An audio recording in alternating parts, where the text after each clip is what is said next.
ገብርኤል ስትመጡ ኑ ዳሌ ትገዛላችሁ፣ ሴት አስቀምጠን እየነገርናችሁ ነው፣ የፈለጋችሁ ላማጣችሁ ትወስዳላችሁ የሚል ማስታወቂያ ይሰራል። ለምን? ለገብርኤል ታህሳስ ስትመጡ ገብርኤልን ለዝሙት እያሉን እኮ ነው ሐዋሳዎች። ይህን ማስታወቂያ ሰራውን ተቋም ነው የምነግራችሁ፣ ተመልከቱ። ደቡብ ዋና ማራኪው ሀገር ሐዋሳ በሰላም ቁጥሩ ስንል እኛ ግራንድ ፋይቭ ስታሮች አስቀድመን የማክበር ሰላምታችንን እናቀርባለን። ሐዋሳ ድረስ የገብርኤልን ዓመታዊ በዓል ለማክበር ማመጣው ቤታችንን ሳይጎበኙ እንዳይሄዱ በሚል አስቀድመን የጀመርነው ዝግጅታችን እንዲህ ባለ መንገድ አጠናቀን የምንጠብቀው እናንተን ነው። እኔ አሁን እኮ አዲስ ነገር እኮ አይደለም።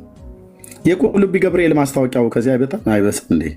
ማነሽ ባለስለት እኮ ተብላ ከፈለግኩ እኔ ኔክስት ታህሳስ ወይ ሐምሌ ላይ እኔው ራሴ ካሜራ ይዤ ሰው ልኬ አስቀርጬ ለዓለም አሳያለሁኝ። እኔው ራሴ ማላችሁ እዚህ የደበቁትን ይህን ቪዲዮ ሪካርድ አድርጉት።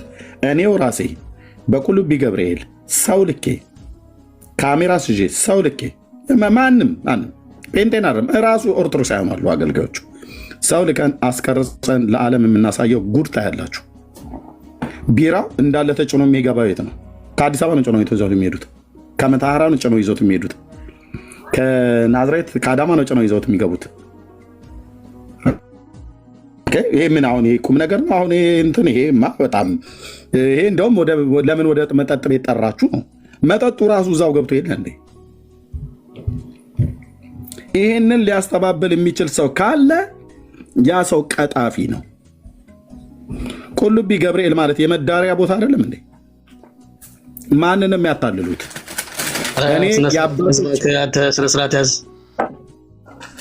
የአባቶች አምላክ ምስክር ነው። እዚህ ያላችሁ ሰዎች ኔክስት አስታውሱኝ፣ ለሐምሌ ገብርኤል ወይ ለታህሳስ ገብርኤል ቅዱስ የእግዚአብሔር ልጅ ምስክር ነው። በባለፈው ማነው ያዛ ሰላ ድንጋይ ያልኩኝ የአጋንንቱ ያለበት ሀገር የት ነው? አጋንንቱ መነኩሴ የሆነበት የመጥቆራን ማለት ነው።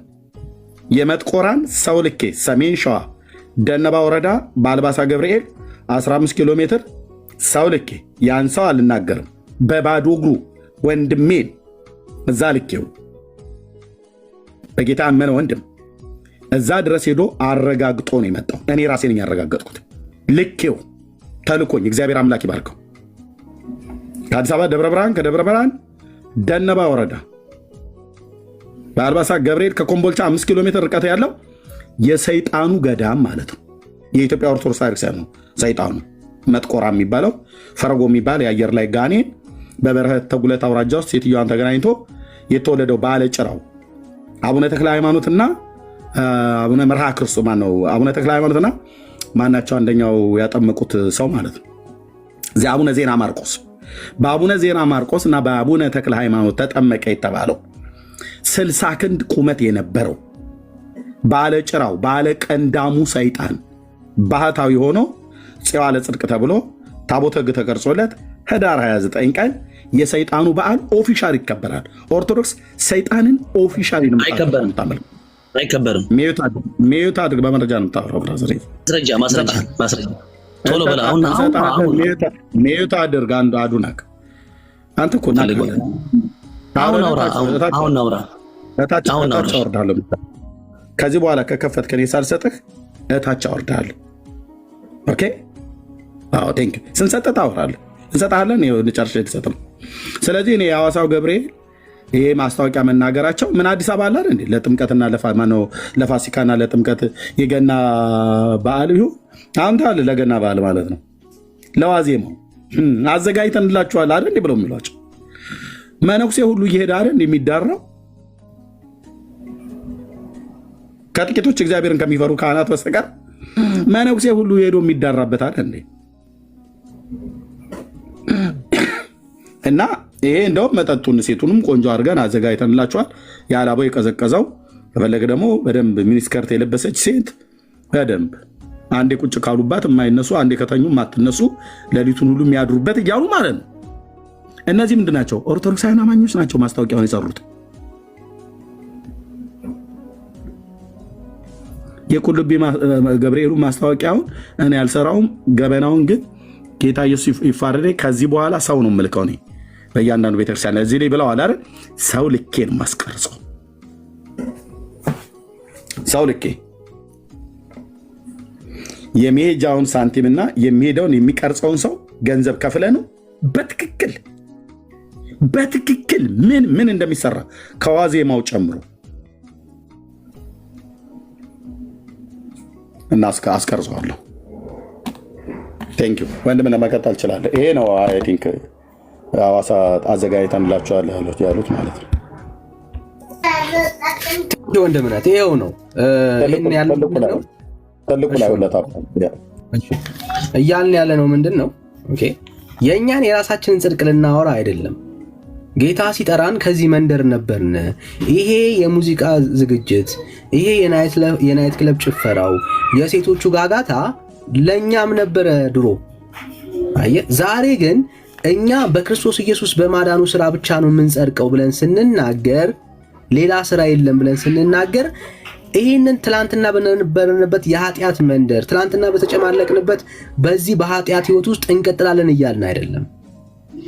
የተሻለ ህይወት እየኖርን ነው ያለነው። እግዚአብሔር ይባረክ። ጌታ ረድቶናል። እግዚአብሔር አግዞናል። ትላንትናችን የነበረን የኃጢአት ሸክም ዛሬ በክርስቶስ ኢየሱስ ለቆናል። ግን ይህንንም ህይወት እየኖርን ያለነው የእግዚአብሔር ጸጋ አግዞን ነው እንጂ ለመዳን ብለንና ለመጽደቅ ብለን አይደለም እየታገልን ያለነው። ለምን? አንዴ በክርስቶስ ኢየሱስ በመስቀሉ ስራ ምን ስላልን? ስለጸደቅን። አሁን እግዚአብሔርን በጣም ባህሪያችን አስተካክለን ጥሩ ሆነን ኢምፕረስ አናደርገውም። ብራዘር፣ አንዴ ያገኘነው በክርስቶስ ኢየሱስ የሆነልን ጽድቅ እሱ ማህተማችን ነው፣ መታያታችን ነው፣ በእግዚአብሔር ፊት የመቆሚያ ድፍረታችን ነው። ብራዘር አየህ፣ ከኢየሱስ ውጪ ሌላ የምንገባበት ድፍረት የለንም። ስለዚህ ጸንተን በኃጢአት አንኖርም፣ ከኃጢአት ጋር አንጨመላለቅም። ግን ያገኘነው ህይወት ሁሌ የማይረሳው በክርስቶስ ኢየሱስ መጽደቃችን ነው። ክርስትና ይሄ ነው ወንድም ማለት ክርስትና ይሄ ነው።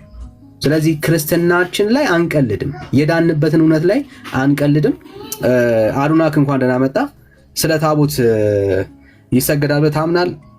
ለታቦት ቆይ ከሱ በፊት አሁን ያው መረጃችሁን ይኸው መረጃ እናሳየው። ይኸው መረጃ ምን አንተ ደግሞ ለመረጃኛ ጋር ቆይ ነው። ይኸው መረጃ አንድ ሰው ያዋራኝ አይ አንተ ቤካ ተዋት። አንተ ምንም ነገር አታውቅም። ከነሱ ጋር ነው። እሺ አዱና እኔ ሊቃውንትን ሰብስብና እኔ በደንብ አድርጌ ለእግዚአብሔር ቃል እየገረፍኳቸው አሰማቸዋለሁ። ቁልቢ ገብርኤልም ሆነ ገብርኤል ወደ ጉዳይ ብራዘርዬ አሶርኝ ታውሩ ነገር ሰምቻለሁ። እሺ ስማ፣ ስለ ጸዋለ ጽድቅ ወይ ደግሞ ስለ ፈረጎ ኤርሚ የተናገረውን ነገር በመረጃ ምናምን አሮን ሀቬኒያስ እኔቶ ፕሊስ ገባ በመረጃ ምናምን ብላልና እኮ በመረጃ ላሳያ ብራዘርዬ። የመጣው ክርስቲያን ቤት ነው። እኔ ችግር የለውም። እኔ አታውራኝ ኤርሚ ታወራዋለህ። አስወርጄዋለሁ። በቃ መለመን የለብህም። አስሬ ዝም በል ማይክ ዝጋ መባል የለብህም። ቀጥል ቤካይ። አይ ኤርሚ ስለ ፈረጎ ሲያነሳ ወይ ኤርሚ ወይ አባባ እኛ ብዙ ጊዜ ስናሳየው የነበረ መረጃ አይደል? አታሳየው ተወሽ። ለማንኛውም ያለ መረጃ እዚህ ቤት አይወራም ነው። እኛ ጋር ክርስቲያኖች ጋር ያለ መረጃ አይወራም። ለምን ተነፍሰው ነገር ሁሉ መረጃ እናመጣለን። እኛ ለምን ተነፍሰው ሁሉ ማለት ነው።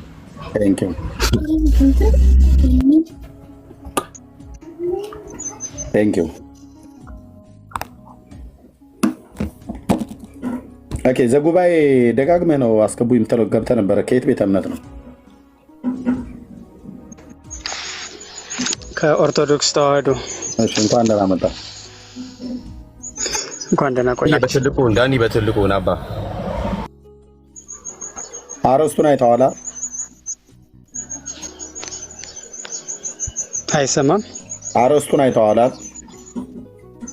አረስቱን አይቼዋለሁ። እሺ ምን ትላለህ? ለታቦት ይሰገዳል አይደል? በኦርቶዶክስ ምንም ጥያቄ የለውም። ታቦት ነው ያ ኦርቶዶክስ ይዛ የምትወጣው? ታቦት ያው የቤተ ክህነት ሰው እንደሆንክ ከስምህ እረዳለሁ። ታቦት ማለት ምን ማለት ነው? የእግዚአብሔር ማደሪያ። ቤተ አደረ ነው አይደል ብሎ የሚለው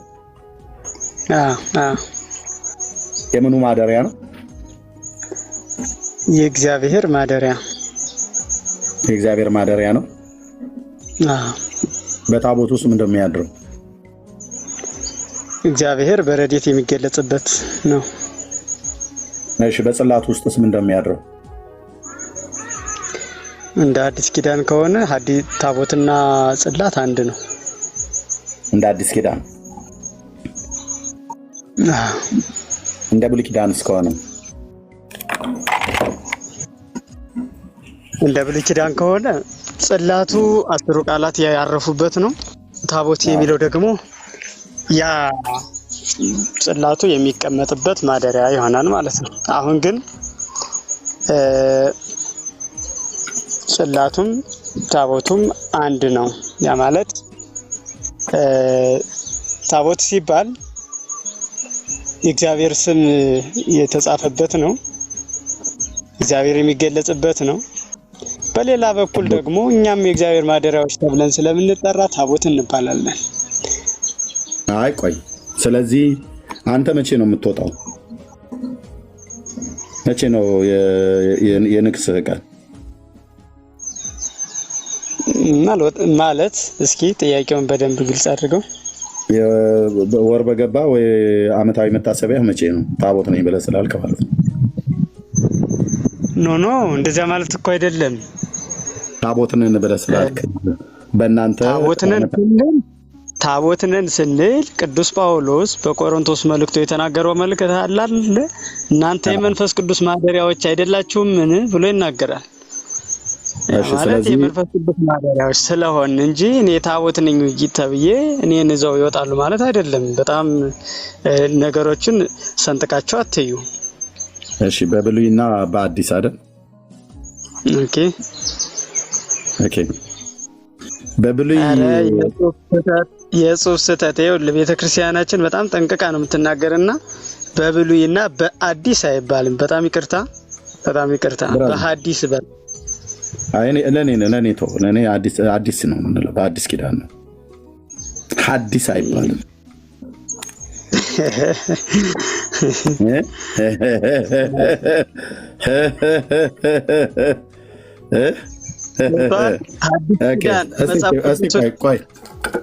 መጽሐፍ ቅዱስን አውጣና አዲስ ኪዳን ነው ሐዲስ ኪዳን ነው የሚለው አንተ መጽሐፍ ቅዱስ። ኦኬ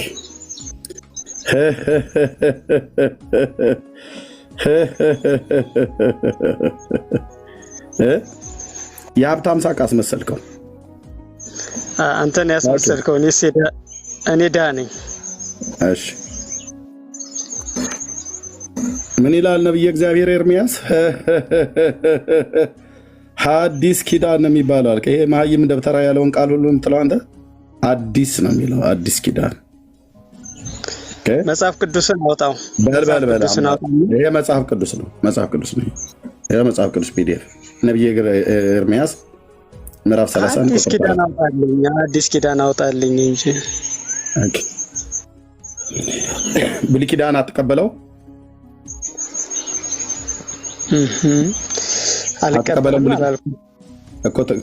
ከተቀበልክ ነብዩ ኤርሚያስ ሐዲስ ኪዳን ያለው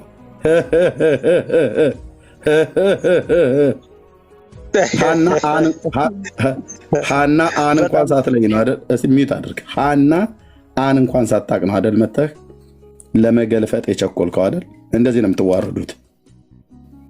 አዲስ ኪዳን የሚባለው ሐዲስ የሚባለው የእናንተ የመሀይሞቹ የደብተራዎቹ ንግግር ነው። አዲስ ኪዳን ነው የሚባለው። የኛም ብሉይ ኪዳን እቺ ምንድነች?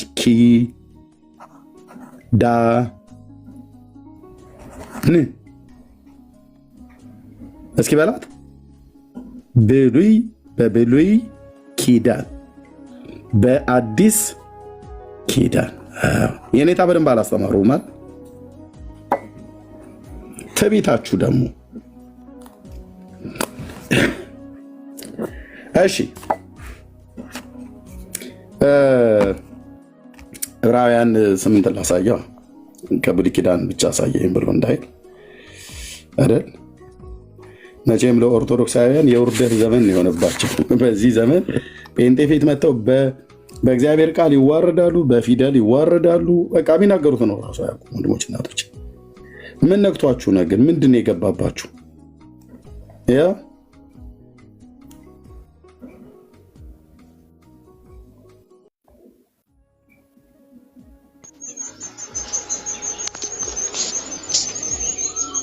ቆይ አንተ የፈለግከው ሚዩት አድርገው እሰጥሃለሁ።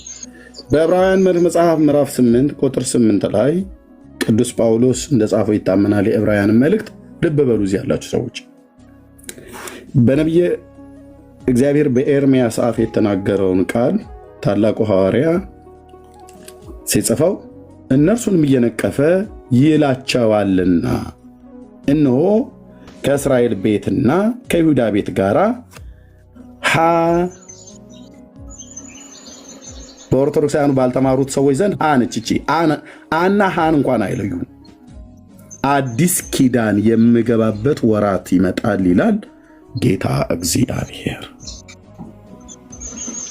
ስለዚህ ብሉይ ኪዳንም ላይ አዲስ ነው ብሎ የሚለው እንደዚሁ አዲስ ኪዳንም ላይ አዲስ ነው ብሎ የሚለው ኦኬ። ስለዚህ እኔ እየተናገርኩ ያለሁት በማውቀው ባለኝ መጽሐፍ እጄ ላይ ባለ መጽሐፍ ነው። ገብቶሃል? ተናገርኩ ያለው በየትኛው መጽሐፍ ነው እጄ ላይ ያለው መጽሐፍ? በግዕዝ ነው አይደለ? ቤተክርስቲያናችን የምትናገረው አብዛኛውን ቋንቋ የኢትዮጵያ ኦርቶዶክስ ተዋሕዶ ቤተክርስቲያን አማርኛን አትጠቀም ማለት አይደለም። አማርኛም አላት፣ ግዕዝም አላት። ሞር ደግሞ የኛ የቤተክርስቲያን ሰዎች በተለይ ቀረብ ብለን በቅኔውም በዜማውም በብዙ ነው የቤተክርስቲያኗ ትምህርት የቆየን ሰዎች ግዕዙ ከአማርኛው የበለጠ ቀድሞ የሚታወቀን እሱ ነው። ገብቷል? ይህንን መረዳት ከቻልክ በዛ ልክ እየው። እኔ እየተናገርኩ ያለው በዛ ነው። አሁን መጽሐፍ ቅዱስ ገልጠን ስናይ አዲስ ኪዳን ሳይሆን የሚል ሐዲስ ኪዳን ነው የሚል። ለዛ ነው መጀመሪያ ላይ ስትጽፍ ብሉይ ኪዳንና አዲስ ኪዳን ብለህ ስትጽፍ ነው እኔ እየተናገርኩ ያለው። አሁን እኔ የግዕዝ መጽሐፍ ቅዱስ አምጣልኝና መጽሐፍ ቅዱስ እንደማመጥ ኦኬ። መጽሐፍ ቅዱስ በውስጡ የተጻፈውን ታምነዋለህ አይደለ? አዎ ታምነዋለህ። እሺ፣ ይሄ የኢትዮጵያ ኦርቶዶክስ ተዋሕዶ ቤተክርስቲያን መጽሐፍ ቅዱስ ነው። 80 ያህዱ ሐዲስ ኪዳን ይላል። በጣም ጥሩ ልብ በል። ሐዲስ ኪዳን ይላል አይደል? በቃ ኦኬ። እሺ፣ በነቢየ እግዚአብሔር በኤርምያስ 31 ላይ የተናገረውን እዚሁ ጋር የቀደመውን እዚሁ ላይ አስነብባለሁ ማለት ነው። 31 ላይ ማለት ነው። ምን ይላል? ከዛ ከመሄዱ ላይ መስረጃ መጣ አይደለም? ምን ይላል? አሁን ጩኸቱን ተወና ምን ይላል? ውስጡ የተጻፈውን አምናለሁ ብለሃኛል። ምን ይላል? እነሆ ከእስራኤል ቤትና ከይሁዳ ቤት ጋራ ምን እንደሚለው ሀ ነው ወይስ አ ነው? አዲስ ነው የሚለው። እሱማ ተሳስታለች ቤተክርስቲያኒቱ ኦርቶዶክስ። ካልተሳሳተች ሁለተኛ እንዳትለፋለፍ። የተሳሳተችው ይሄንን ነው። ይሄ እልም ያለ ኑፋቄዋ ነው። ኤክስ ነው ይሄኛው ኤክስ ነው ብራዘር። የእግዚአብሔር ቃል ውስጥ የተጻፈው ይበልጣል እንጂ እዚህ ጋር የእናንተ ደብተራዎች የጻፉት ሐዲስ የሚለው እንደውም ይሄ ስህተት ነው። አንበሻሸቀ ነው። ቆይ አድምጠኝ። አናሃለይ ከፈለክም የዕብራውያን መልክ መጽሐፍ ምዕራፍ 8 ቅድም ያሳየው ከኤርምያስ ላይ ያለውን በዚህ በፒዲኤፍ ሳሳይህ እምቢ ብለሃል አይደል? የመጣው ጴንጤ ቤት ነው። ጴንጤ ቤት ደግሞ መንተፋተፍ አይቻልም፣ ያለ መረጃ ማውራት አይቻልም። ምንድነው ብሎ የሚለው እጅ ላይ ባለ መጽሐፍ እኮ ራስህ ወከው ዕብራውያን 8 ቁጥር 8 ላይ እነርሱንም እየነቀፈ ይላቸዋልና እነሆ ከእስራኤል ቤትና ከይሁዳ ቤት ጋር አዲስ ኪዳን እንደዚህ ነው። አየህ ጴንጤ ፊት መተህ የጸጋ ስግደት ነው የምናሰግድህ በመረጃ ማለት ነው። አሁን ስለዚህ እንግባ ማለት ነው። አዲስ ኪዳን የእሱን አዲስ ኪዳን ካለ ብለህ በቃ አሁን አንተ ከፈለክ እያልክ ሀን እየጠራህ ተዋል። መጽሐፉ ግን የሚለው አዲስ ኪዳን ነው። በአና በሃ መካከል እንግዲህ ራስህ ምረጥ። እችንናችን ቀስ ብለህ አንተ ናት። ወደ ዋናው ይቅርታ ለመጠየቅ የነበረብህ አየህ፣ በትንሹ ሳንግባባ በትልቁ መጠየቅ የነበረብህ አየህ። አይ እኔው ነኝ ተንቀጭቅዤ በጣም እኔው ነኝ። እንግዲህ ያው የኦርቶዶክሳውያን ጠባያችንን ታውቁታላችሁ። እኛ መጽሐፍ ቅዱስ አናነብም፣ ምን እንደሚል አናቅም። ዝም ብለን ግን ያው ዜማ እንማራለን። ሌሊት ስንጮህ የምናድረው መጽሐፉን አናውቀውም ብለህ ብትል እኔ በእንደሱ ይይዝልሃለሁ። አሁን ወደ ዋናው ጉዳይ እንግባ። አናሃን እንኳን ያላወቅ ሰውዬ ታዲያ በያዝከው መጽሐፍ እኮ ነው ያስረዳው። ገብቷል። ሐዲስ የሚል እዚህ መጽሐፍ ቅዱስ ውስጥ 80 አሐድ ውስጥ የተጻፈ በውስጥ በእግዚአብሔር ቃል ላይ የለም። 4 ነጥብ። መግቢያው ከቨር ፔጅ መጽሐፍ አለቀ። እነሱ እነዛ መተተኞቹ ደብተራዎች ናቸው የጻፉት። እሱ የእግዚአብሔር ቃል ግን የተጻፈው በዕብራይስጥ ነውና ብሉይ ኪዳን፣ አዲስ ኪዳን በግሪክ ነውና የተጻፈው። ተርጓሚያኑ ሲተረጉሙት አዲስ ነው ያሉት፣ አዲስ ኪዳን ነው ያሉት። ምን ነው አንተ እኛንን ዕብራውያኑ ብለሃል። አዲስ ኪዳን። ኦኬ፣ ወደ ዋና አሁን ወደ ታቦቱ ነው። እሺ፣ በብሉይ ኪዳን ታቦትና ምን ይለያያል አልከን? ጽላት ይለያያል አልከን።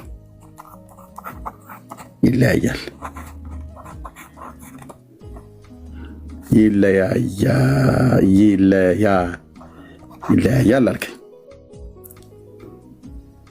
በአዲስ ኪዳን ደግሞ አይለያይም ነው ያልከኝ አይደል? ታቦትና ጽላት አንድ ናቸው ነው ያልከው። እንዳልጽፈው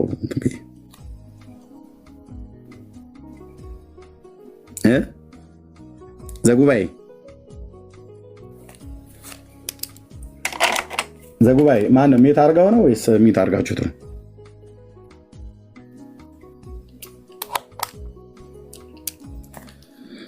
አፍረህ ነው? በሃና በአ መካከል አናሃን ሳትለያት የሀብታም ሳቅ የሚመስል ነገር ሳቅ። አያችን ሳቅ ግን ወደ ለቅሶ ተቀየረች ማለት ነው። ብሉይ ኪዳን ላይ ሲያሳይ አዲስ ኪዳን ላይ ያሳየኛ። አዲስ ኪዳን ላይ ሲያሳይ አይ አባቶቼ እንደዚህ ብለህ፣ አባቶቼ ከውጭ ነው የለቀለቁት፣ ከውጭ ነው። ተናገር እንጂ ምነው ዝም አልክ?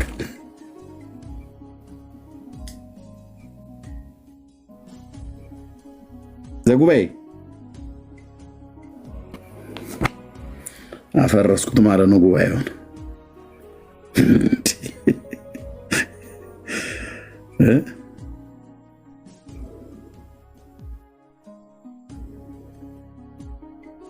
እሺ ተኝቶ ይሆናል። ኦኬ እሺ፣ ሌላ ሰው አለ?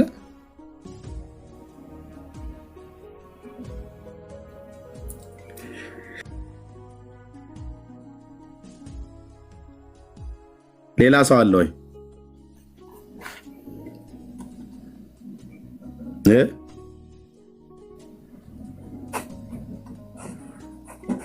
አዲስ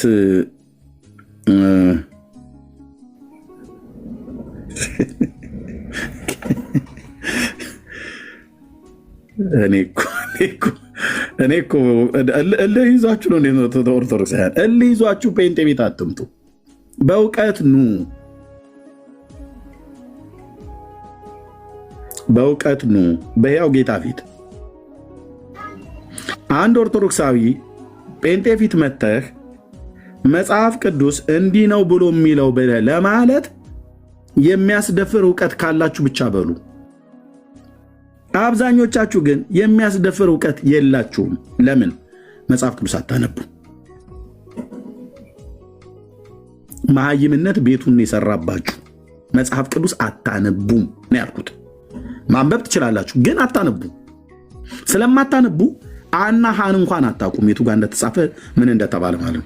አኔ ጉባኤ የተባለው የጉባኤ ቤት መምህር ወይ ተማሪ ነው። ሃና አን እንኳን አለይም። ግን ገና ሲጀምር አለ። ያላገጠ መስሎት በራሱ ላይ ነው ያላገጠው።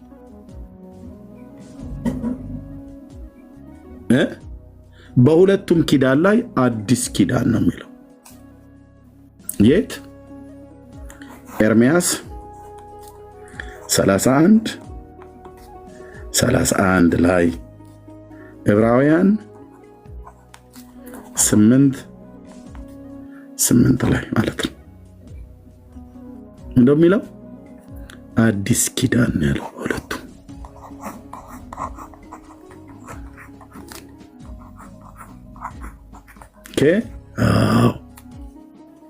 አዲስ ኪዳን ብለውታል አባቶች።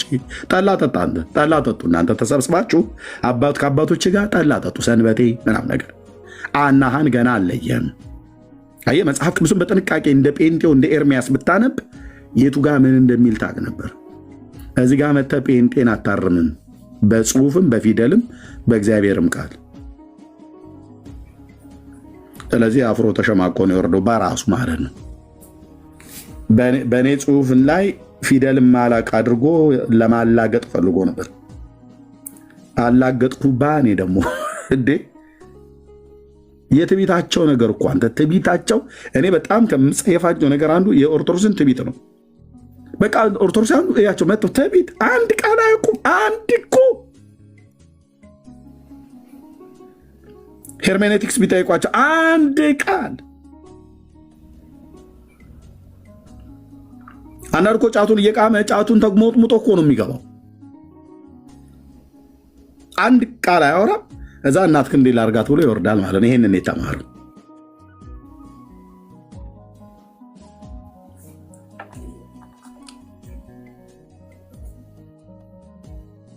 ማፈሪያነት ነው። እሺ ታቦት በአዲስ ኪዳን በእናንተ ይሰገድለታል በኦርቶዶክስ። እሺ አሜን። አማን ነው ሶሪ፣ አማን ሶሪ፣ አማን ደጋግመህ ገብተህ ነበር። አማን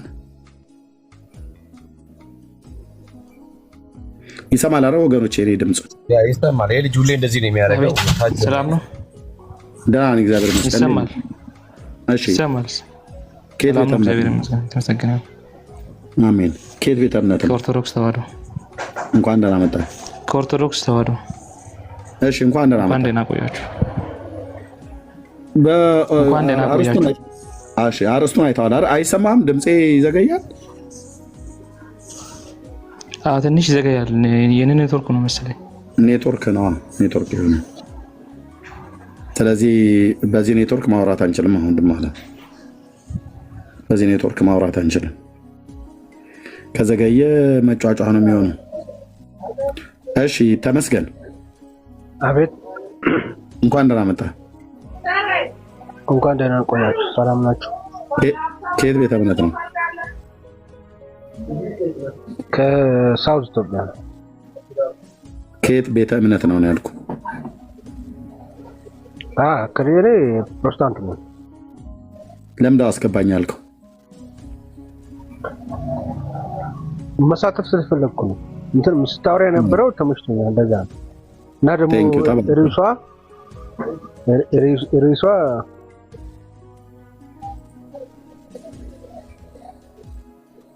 ርዕሷ አሪፍ ነች። ለዛ ነው። እሺ ቴንክ ዩ ወንድማችን፣ እንወዳለን። የት ቤተክርስቲያን ነው ጌታን የምታመልከው? እኔ መካነ ኢየሱስ። መካነ ኢየሱስ። እሺ ቴንክ ዩ፣ እንወዳለን። ተባረክ። እሺ ሌሎች አላችሁ ኦርቶዶክሳውያን? ሚዩት አድርገውና ጠብቀን ማይክን። ሌሎች አላችሁ ኦርቶዶክሳውያን? ታቦት በአዲስ ኪዳን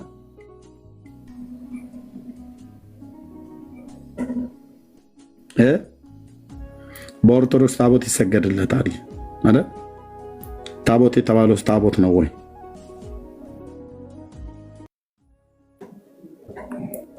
እሺ ታቦት የተባለውስ ታቦት ነው ወይ? ታቦት ተብዬው ራሱ ታቦት ነው ወይ? ይህን ስም ሊሸከም ይችላል ወይ? ማራናታ አቤት ኤርሚ ሰላም ነው? እንዴት ነህ? እግዚአብሔር ይመስገን። ይሄ ወንድም ኦርቶዶክሳዊ ነው። እኔ ሳወራ ከማውቃቸው ጥቂት አመለ ሸጋዎች ኦርቶዶክስ መካከል ማለት ነው። ጌታ ይባርክ ወንድማችን ማራናታ። አመሰግናለሁ ኤርሚ። እሺ የዛሬውን አርዕስት ሰማዋል? አዎ። ኦኬ ምን ትላለህ? ታቦት በኦርቶዶክስ ይሰገድለታል አይደል? አዎ። ማን ነው ስገዱ ያላችሁ? ያው ወንጌሉ ነግረናል። ኦ እንድትሰግዱ? አዎ። ለታቦት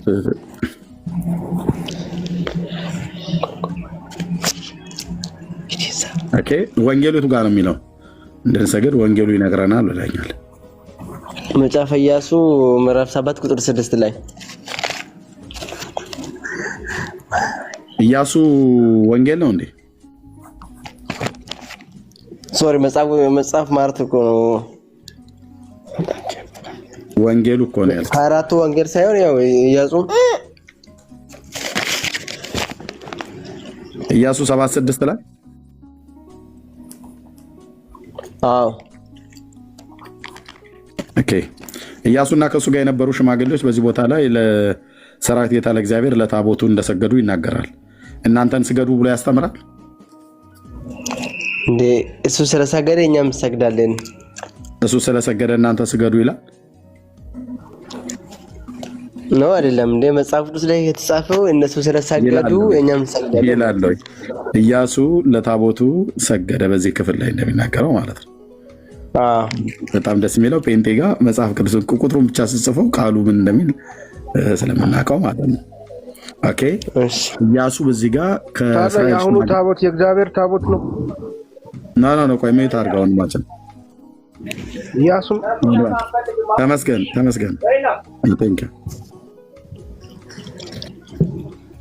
ኦኬ ኢያሱ እዚህ ቦታ ላይ ተሰገደ። ለማ ለእግዚአብሔር የቃል ኪዳኑ ታቦት ነው የሰገደው። እናንተ ለእግዚአብሔር የቃል ኪዳኑ ታቦት ነው? ልክ ነው። ለእግዚአብሔር የቃል ኪዳን ታቦት ነው የምትሰግዱት? እኛ አሁን የብሉይ ኪዳን ታቦት የለም። ታቦቱ ላይ የኢየሱስ ክርስቶስ ስም ስላለው ለሱ ስም እንሰግዳለን ማለት ነው። በአጠቃላይ ኤርሚ ማለት ነው ኢያሱ ቆይ ማራናታ ኢያሱ እዚህ ጋር የሰገደው ለእግዚአብሔር የቃል ኪዳኑ ታቦት ነው አይደል? አዎ። በእግዚአብሔር ታቦት ፊት ሰገደ ይላል አይደል? ልክ ነው። እሺ በእግዚአብሔር ታቦት ፊት ሰገደ። እሺ እናንተ በማን ፊት ነው የምትሰግዱት? እኛም በእግዚአብሔር በታቦቱ ፊት ነው የምንሰግደው። በ21 ማን ነው የሚውለው ቀኑ? እናታችን ድንግል ቅድስት ማርያም። ታቦቱ የማን ነው የሚባለው? የጌታችን የኢየሱስ ክርስቶስ። የማርያም ታቦት የላትም ማለት ነው? ያው በሷ ስም ተሰየመ እንጂ ታቦቱ የጌታችን የኢየሱስ ክርስቶስ። ስለዚህ ታቦቱ በማን ነው የተሰየመው? በማርያም በገብርኤል በሚካኤል ይሆናል። እሱ በእነሱ አለ እኮ። ስለዚህ ታቦት አለ ነው። እኔ አሁን ማርያምን የመረጥኩትኝ በ21 ማርያም ነው የምትውለው። ታቦቱ የማን ነው? ማለት በሷ ስም እንጂ ታቦቱ በማን ስም ነው የተሰየመው? በማርያም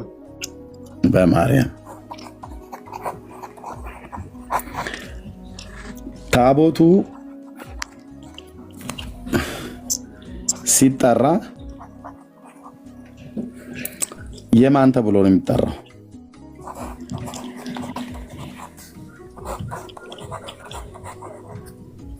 የማን ተብሎ ነው የሚጠራው?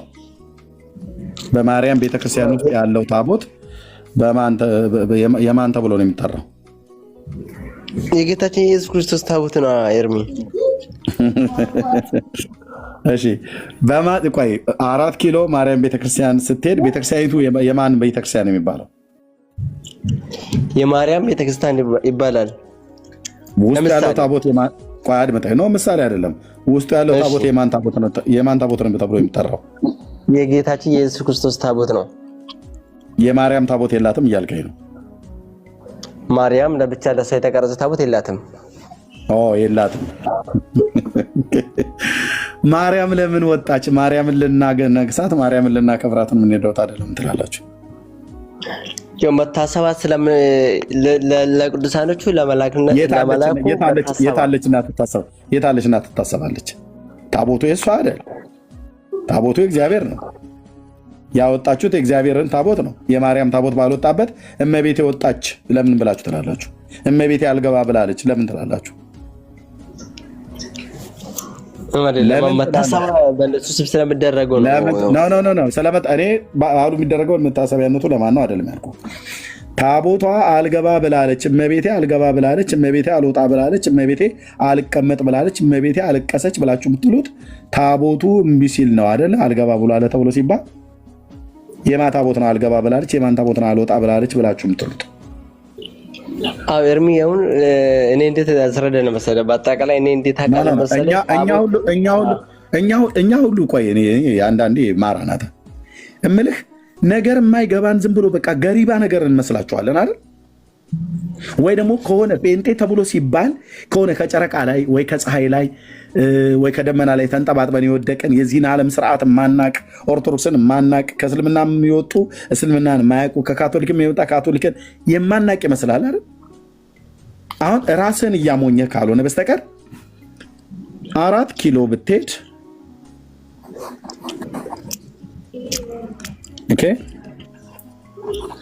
4 ኪሎ ብትሄድ እዛ ያለው ቤተክርስቲያን የማን ነው? ቤተክርስቲያኑ የማን ነው? የማርያም አይደል? እሺ የማርያም አይደል ቤተክርስቲያኑ? ኦኬ በማርያም ሰው ነው ቤተክርስቲያኑ የተቀረጸው። ታቦቱስ የማን ነው?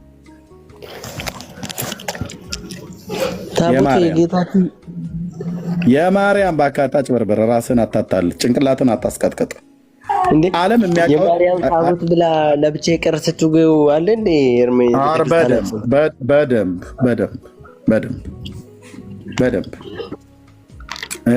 በደንብ እንጂ በእነሱ ስም ታቦት ሰየም እንጂ በእነሱ ስም ሰየም እንጂ። አድምጠኝ። የማርያም ታቦት የለም ነው የምትለው በምድሪቱ ላይ?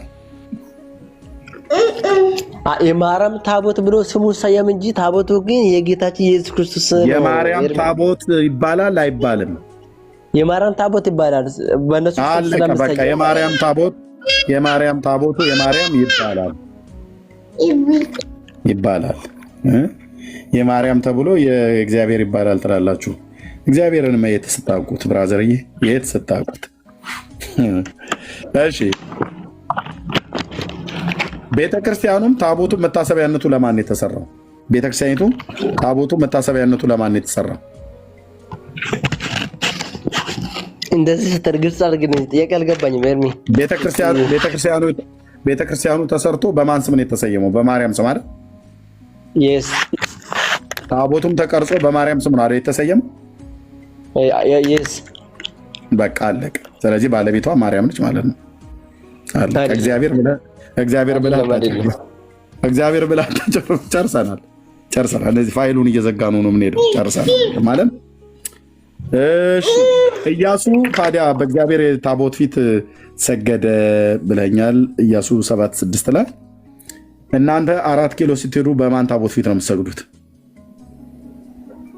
4 ኪሎ ስትሄድ በማን ታቦት ፊት ነው የምትሰግደው? እዚህ የማርያም ብለህ ያልከኝ ስለሆነ 4 ኪሎ ስትሄድ ማርያም ቤተክርስቲያን ስትሄድ በማን ታቦት ፊት ነው የምትሰግደው? በማርያም ታቦት ፊት ነው የምትሰግደው። የእግዚአብሔር ታቦት አለ የለም? ስለዚህ ቆንጅዬ ጣዖት እሺ ወንድሞች፣ ኦኬ ላላችሁ ሰዎች ስሙት። ኢያሱ በኢያሱ መጽሐፍ ምዕራፍ 7 ቁጥር 6 ላይ አስቀድሞ በወንጌሉ ነው ያለው። ወንጌል አይባልም። የኢያሱ መጽሐፍ የኢያሱ መጽሐፍ ነው ይባላል። ኦኬ በመጽሐፍ ቅዱስ ዝርዝሮች ውስጥ ከታሪክ መጽሐፍቶች ውስጥ ይመደባል። አሁን መጥቻለሁ፣ ጠይቀኝ ኤርሚ። አዎ አይ 4 ኪሎ ስትሄዱ በማን ታቦት ፊት ነው የምትሰግዱት? የጌታችን የኢየሱስ ክርስቶስ ታቦት የት አለና? ያለው የማርያም ታቦት ነው። እዚህ ጋር ጽፈኛል። የማርያም ታቦት ወደ የጌታችን ታቦት የት አለ? 4 ኪሎ የማርያም ነው ያለው ብለኛል። ቤተክርስቲያኑም መታሰቢያ ይሄ ታቦት እኮ ስለማቅማ ነው የማወራህ እኮ እኔ ብቻ አይደለሁም። እዚህ ያለ ህዝብ በሙሉ ያውቃል። 4 ኪሎ ሄደህ የእግዚአብሔር ታቦት የእግዚአብሔር ቤተክርስቲያን አትልም። ያለው የማርያም ቤተክርስቲያን ነው። ቤተክርስቲያኑ የተሰየመው የማርያም ነው። 4 ኪሎ ማርያም ቅድስት ማርያም ተብሎ የሚታመነው ዓለም ሁሉ የሚያውቀው ማለት ነው። ኦኬ እዛ ቤተክርስቲያን ውስጥ ያለው የማን ታቦት ነው? የማርያም ነው ይባላል። የማርያም ታቦት ይባላል ታቦቱ ብለኛል። ኦኬ ስለዚህ አንተ 4 ኪሎ ስትሄድ በማን ታቦት ፊት ነው የምትሰግደው? ኢያሱ በእግዚአብሔር ታቦት ፊት ሰገደ ይላል። ኢያሱ መጽሐፍ ምዕራፍ 6 ቁጥር 7 ቁጥር 6 ላይ አንተ በማን ታቦት ፊት ነው የምትሰግደው? በማርያም ታቦት ፊት ነው የምትሰግደው። ምክንያቱም የማርያም ታቦት ነው እዛ ያለውና በቃ በማርያም ታቦት ፊት ሲጀመር እኮ ታቦቱ ማለት ራሱ የእግዚአብሔር ማደሪያ አይደለ? ታቦቱ ቆይ ወንድም አለ ቆይ በማርያም ታቦት ፊት ነው የምትሰግደው ነው የምትሰግደው።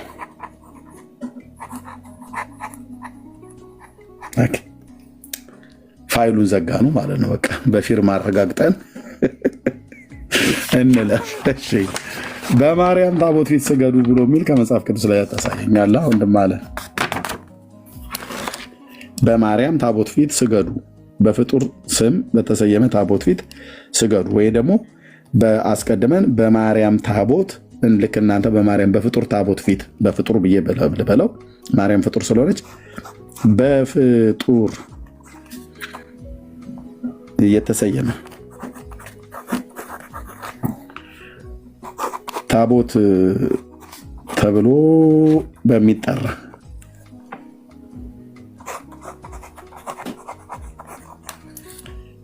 ፊት የሰገደ አንድ ብቻ ታሳየናለህ። ከብሉይ ኪዳንና ከአዲስ ኪዳን አንድ አሳየን። ምን ያደረገው? ልብ በላውን መልሼ ሳነብልህ ማለት ነው። በፍጡር በመላእክትም ይሁን በነቢያት በሐዋርያትም ይሁን በጻድቃን በእነሱ ስም የተሰየመ ታቦት ተብሎ በሚጠራ ወይ የሚጠራ በሱ ፊት የሰገደ አንድ ነቢይ ወይ አንድ ሐዋርያ አሳየን። ከብሉይ ከአዲስ በፍጡር ስም በተሰየመ ታቦት ከአዲስ ኪዳን ይቅርታ አድርግልኝ። ከአዲስ ኪዳን እኔ አልችልም። ከአዲስ ኪዳን አልችልም፣ ግን በብሉይ ኪዳን አሳይቻለሁ። ኢያሱ እንደሰገደ አሳይቻለሁ። ኦኬ በአዲስ ኪዳን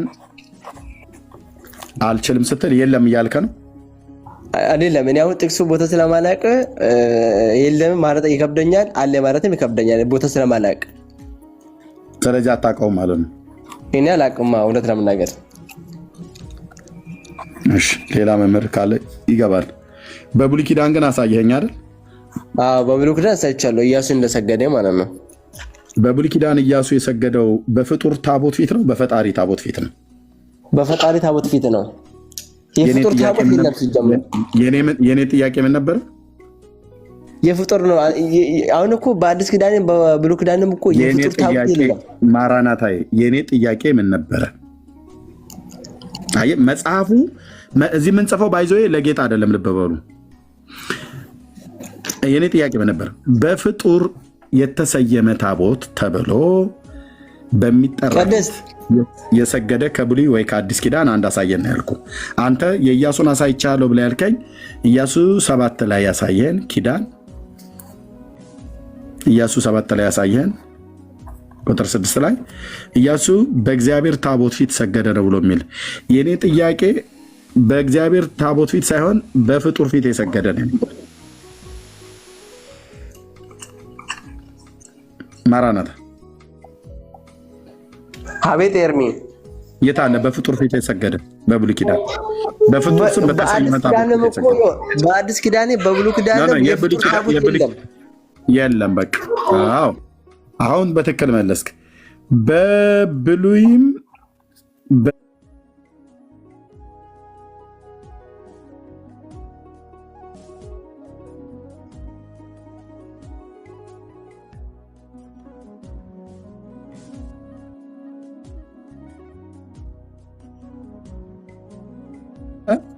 ታቦት ኖ እኔ እዛ እያልኩ አይደለም። የተሰየመ እያልኩ አይደለም። አልክ የተሰየመ ማለት የተሰየመ ሳይሆን የነሱ የራሳቸው የሆነ ታቦት የለም እያልኩ ነው እንጂ በእነሱ ስም እያልኩ አይደለም።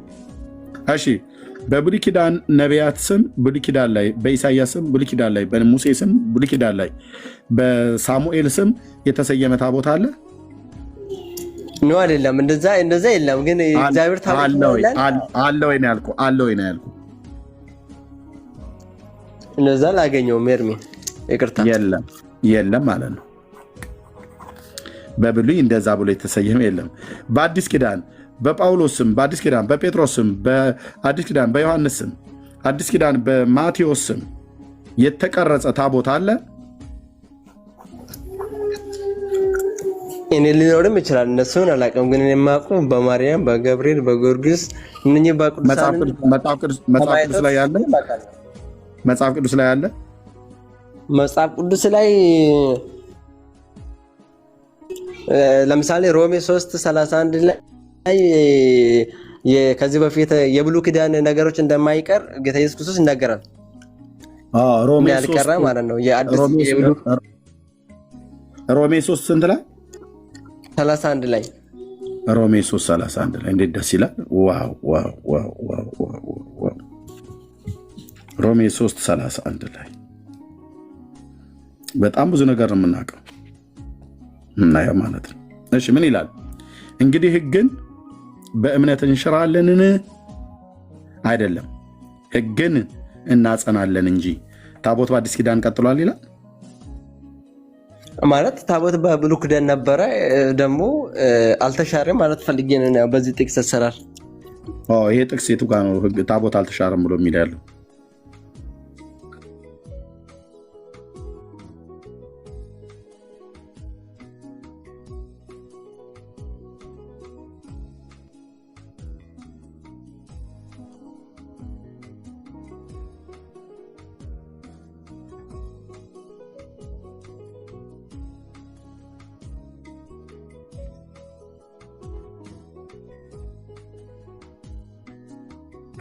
አላለም።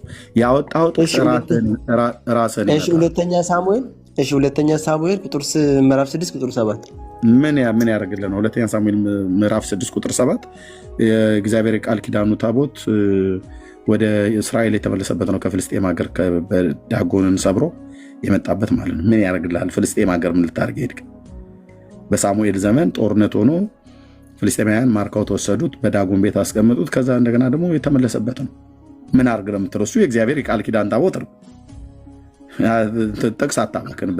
ማራናታ አሁን የተጠየቀው በፍጡር ስም የተሰየመ ታቦት አለ ወይ አንድ ብዬ ስለው አዲስ ኪዳንም ላይ የለም፣ ብሉይ ኪዳንም ላይ የለም። እዚጋ በብሉይ ኪዳንም በፍጡር ስም የተሰየመ በአዲስ ኪዳን በብሉይ ኪዳን በፍጡር ስም የተሰየመ ታቦት የለም ማለት ኦኬ። 4 ነጥብ ኦኬ።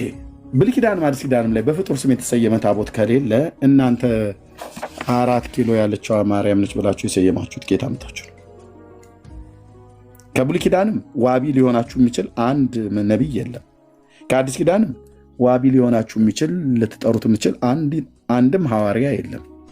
እናንተ ማነው በፍጡር ስም በአርሴማ በከተማ በበርሶማ በበርጩማ እያላችሁ እንድትቀርጹ ማን የፈቀደላችሁ? እዚጋም ቆንጆ አድርጋ የመለስከው በብሉይ ኪዳንም በአዲስ ኪዳንም በብሉይ በአዲስ ኪዳንም በፍጡር ስም የተሰየመ ታቦት የለም ማለት። ይሄ ቆንጆ መልስ ነው የሰጠህ። ለምን በእነሱ ስም ሳይሆን በእነሱ ስም ሳይሆን እዚህ ጋር ቆንጅዬ መልስ በቃ አሁን መልአክ ሳይሆን አይቀርም። ጉንጩን ጸፍቶ ፊቱን ጸፍቶ እንደማነው አፉን ከፍቶ ጉንጩን ጸፍቶ እንደሚባል ብቻ አናግሮሃል። ያናገረህ በብሉይ ኪዳንም በአዲስ ኪዳንም በፍጡር ስም የተሰየመ ታቦት የለም ማለት ሲም እኔ አላልኩም። ይቅርታ አድርግልኝ፣ እንደዛ በሲም አላልኩም። እሺ ደግሜ ልጠይቅህ። ብሉይ ኪዳንም አዲስ ኪዳንም ላይ በፍጡር ስም የተቀረጸ በፍጡር ስም የተሰየመ ታቦት ካለ ከብሉይ ኪዳን ነቢያት የፈለግካቸውን ጥቀስ። ከአዲስ ኪዳን ሐዋርያት ሁሉንም ከፈለግ ጥቀስ። መጽሐፉን ንገረን። ታቦት በአዲስ ኪዳንና በብሉይ ኪዳን በፍጡር ስም የተቀረጸ እንዳለ የሚያሳይ ታቦት መኖሩ እርግጠኛ ከሆነን እንደዚህ እንድትቀልድ አልፈልግም። ካልሆነ ታች አወርዳለሁ። ልብ በል። ጥያቄም በደንብ ሰምታ። ታቦት መኖሩን አትበለን። ታቦትማ የእግዚአብሔር የቃል ኪዳን ታቦት ብሉይ ኪዳን ላይ ነበረ። የእግዚአብሔር የቃል ኪዳን ታቦት ስላለ ነው ኢያሱ በእግዚአብሔር ታቦት ፊት ተደፋ ብሎ የሚለ ማለት ነው። ኦኬ ስላለ እኮ ነው እኛም እናምናለን። ነበረ የእግዚአብሔር ታቦት ነበር የነበረው። የፍጡር ታቦት አልነበረም የነበረው እንደናንተ ማለት ነው። አሁን የጠየቁ በአዲስ ኪዳንም ይሁን በብሉይ ኪዳን በፍጡር ስም የተቀረጸ በፍጡር ስም የተሰየመ አንድ ከነቢያት አንድ ከሐዋርያት ጥቀስልኝ በፍጡር ስም ታቦት ነበረ ብሎ የተናገረ። እሺ በብሉይ ኪዳን ለሙሴ የሰጠው ጌታ ኢየሱስ ክርስቶስ ታቦቱን ለሙሴ ጽላቱን የሰጠን እኔ ነኝ የሚዩት ያረኩ። ጥያቄ በደንብ ገብቶሃል? ልብ በል። በፍጡር ስም ልብ በል። አሁን የመጨረሻ ነው። እታች አወርዳለሁ ማለት ነው። ቆንጅዬ አመለሸጋ ብትሆንም አውቀህ ግን መልስ የለህም። እርቃንህን አሳይቻለሁ ማለት ነው። ባዶነትን አይተሃል ማለት ነው። የጠየኩ በፍጡር የተሰየመ ነው ያልኩ። ልብ በል። እግዚአብሔር ለሙሴ ሰጥቶት ለከተማ ቀበለውና ከዛ ደግሞ ላየለ ወረወረለት አትበለኝ። እሱንማ እግዚአብሔር ለባሪያው ለነቢዩ ለሙሴ በሲና ተራራ ላይ ተናግሯል። በዛ መሰረት ወርዶ በነባስልኤል እጅ ተቀርጿል ታቦቱ። ኢያሱም የሰገደው በዛ በእግዚአብሔር ታቦት ፊት ነው። እኔ ያልኩ በፍጡር ስም የተሰየመ በብሉይ ኪዳን በአዲስ ኪዳን ከነቢያት ከሐዋርያት በፍጡር ስም የተሰየመ አለ ብለው ያሉትን እሱን ንገረኝ። አንድ ነው ያልኩት፣ አንድ ሰው ብቻ። ይሄ ሁሉ ጴንጤ ዛሬ ወደ ኦርቶዶክስ ይመለሳል። አንድ ታቦት ብቻ በፍጡር ስም የተሰየመ። እሺ እኔ ይህንን መልስ መመለስ አልችልም። እኔ ነው የማልችለው። እንደዛ ስለቅ እኔ አልችልም። በቃ አትችልም። ይህም ራሱ መልስ ነው። አትችልም ማለት ለምንድን ነው? የለም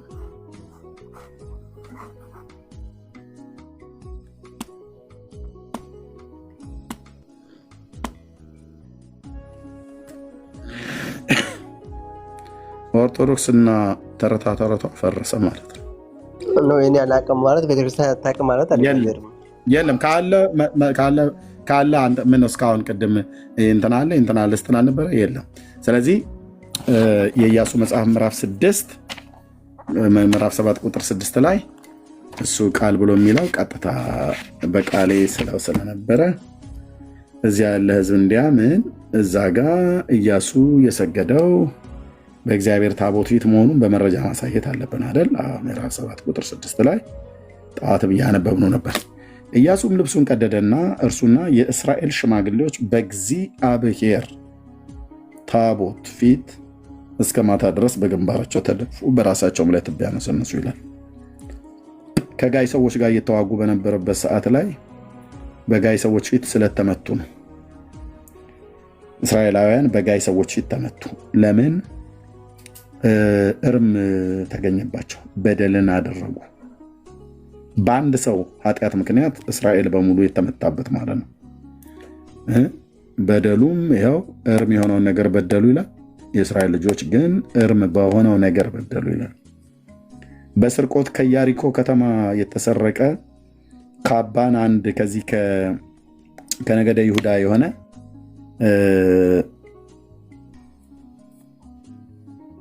ነው የወሰደው። አካን ይባላል ሰውየው እና የዘር ሐረጉን ሲያስቀምጠው እዚህ ጋር ከይሁዳ ነገር ነው የሆነ አካን ነው የሚባለው። እሱ የማን ነው? የከርሚ ልጅ ነው። አባቱ ከርሚ ነው። አያቱ ዘንበሪ ነው። ቅድመ አያቱ ዛራን ነው ማለት ነው። እሺ ኤርሚ ይቅርታ፣ ሌላ ጥያቄ አለክ ወይ? እኔ ልጠይቅህ።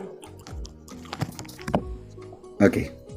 ስለዚህ በፍጡር ስም የምትሰግዱት የ4 ኪሎ ማርያም አስቀመጥ ነው፣ ፒያሳ ጊዮርጊስ አስቀመጥ ነው ብላችሁ ያላችሁት ሁሉ በሙሉ በብሉይ ኪዳንም በአዲስ ኪዳንም ምንም አይነት መረጃ ልታቀርቡበት የማትችሉት የሰው እጅ ስራ የሆነ ነው።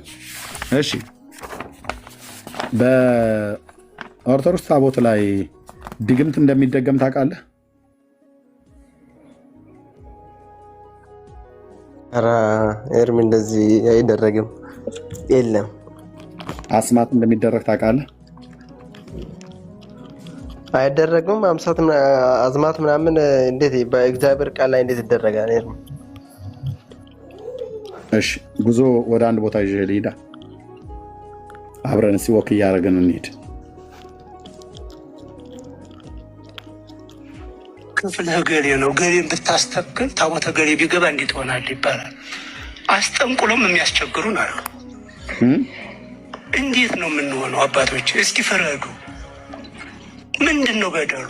በጣም የሚገርም እኮ ገሌ ታቦት ከሆነ ብር ያመጣል ብለው የሚታገሉ አሉ። ታቦተ ገሌ ሲሆን ብር ይመጣል ይላሉ። በቃ የመውረዳችን ምልክት ማለት ነው። አንዳንዶቹ ደግሞ በግል እንደ ዓለም እንደ ሌላ ነገር ክፍልህ ገሌ ነው፣ ገሌን ብታስተክል ታቦተ ገሌ ቢገባ እንዴት ሆናል ይባላል። አስጠንቁሎም የሚያስቸግሩን አሉ። ምንም ብለው የሚያስቸግሩን አሉ ነው ያሉት። ማራናታ ማለት ሀሳቡን ጨርሱ እስኪ ከይቅርታ ጋር ምን አሉ ነው ያሉት? እንጨርሳለን። ምን እያሉ አስጠንቅሎ ያው ሰው ትክክል ነው፣ ሰው እንደዚህ ማድረግ ይችላል። ኖርማሊ ግን ቤተክርስቲያን እንደዛ አታስተምርም እንጂ አንዳንድ ካዶቹ ይኖራሉ። ምኑ ላይ ነው የሚያስጠነቅሉት? እኔ ሀሳቡን በደንብ አልተረዳውም። እስኪ ጨርስና ኤርሚ እንትን እንላለን። እንድገማ አንዴ እንድገማ። ገሌ ነው፣ ገሌን ብታስተክል ታቦተ ገሌ ቢገባ እንዴት ሆናል ይባላል። ታቦተማ ቢገባ ነው ያሉት። ታቦተ ገሌ አይደል? ታቦተ ገሌ ቢገባልህ ብታስገባ እንዲሆናል። ገንዘብ ታገኛለህ፣ ሀብት ታገኛለህ፣ ብር አለው፣ ብር ያስገባል። በደንብ ስማ። አይ ቲንክ መስቲካኛ እየክ መሰለኝ። መስቲካው እየጮህብህ ከሆነ እሱን ተሆና ለአንድ አፍታ ስማ ምን እያሉ እንዳሉ። ክፍልህ ገሌ ነው፣ ገሌን ብታስተክል ታቦተ ገሌ ቢገባ እንዴት ሆናል ይባላል። አስጠንቁሎም የሚያስቸግሩን አሉ። ከምኑ ላይ ነው የሚያስጠነቁሉት? ከመጀመሪያ አትጀምርልኝም ኤርሚ ከይቅርታ ጋር? ምኑ ላይ ነው የሚያስጠነቁሉት? ሀሳቡን ተረዳ። እውነት ለመናገር አስጠንቁለው የሚያስቸግሩንም አሉ ያሉት ምኑ ላይ ነው የሚያስጠነቁሉት? እነዚህ ማለት ነው እዚህ የደነገጡት ይታያል።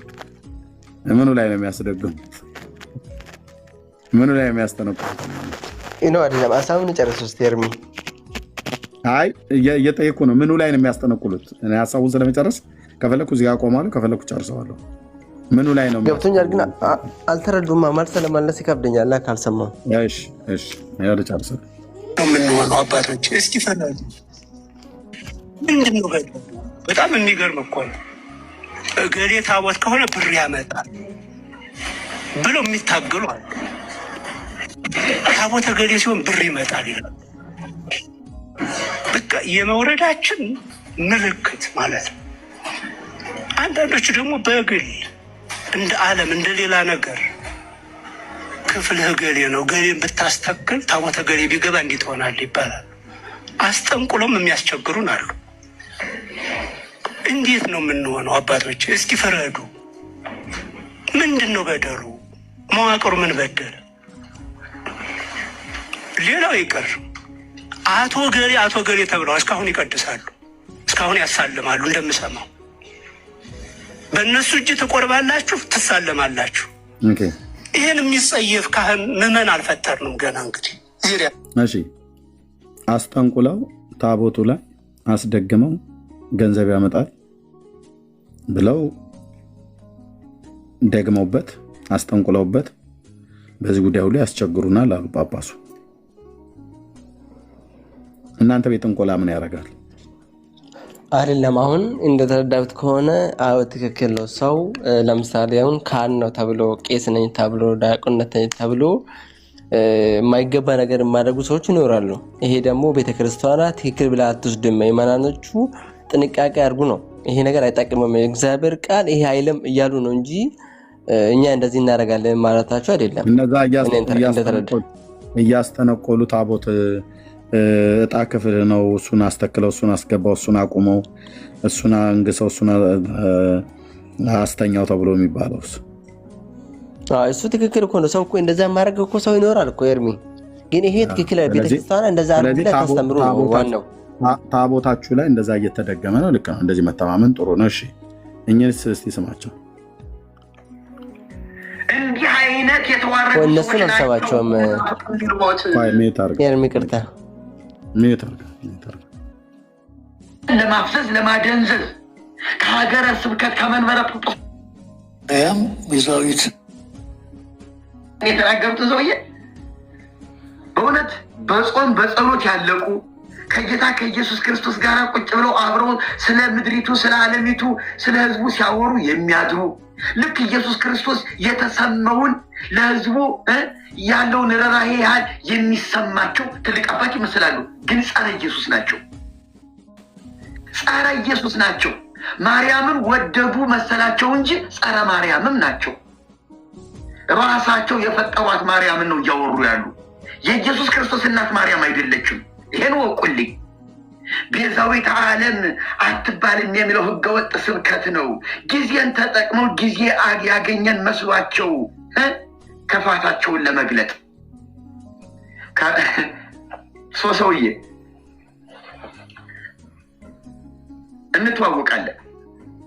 እንተዋወቃለን፣ መረጃው አለኝ። መጽሐፉ ተጽፎ ተቀምጧል። 15 ጽላት ለሙስሊም ጠንቋይ አሳልፈው የሰጡ ሰው ነው። እርሶ ሰውዬ ታቦት አይጠቅምም፣ በኩርቱ ፌስታ ለ4 ኪሎ ላይ ይከመር ምንም አያመጣም ብየብል ያላችሁ እናንተ እርሱ 15 ጽላት አውጥተው ለሙስሊም ጠንቋይ የሸጡ ሰው ነዎት።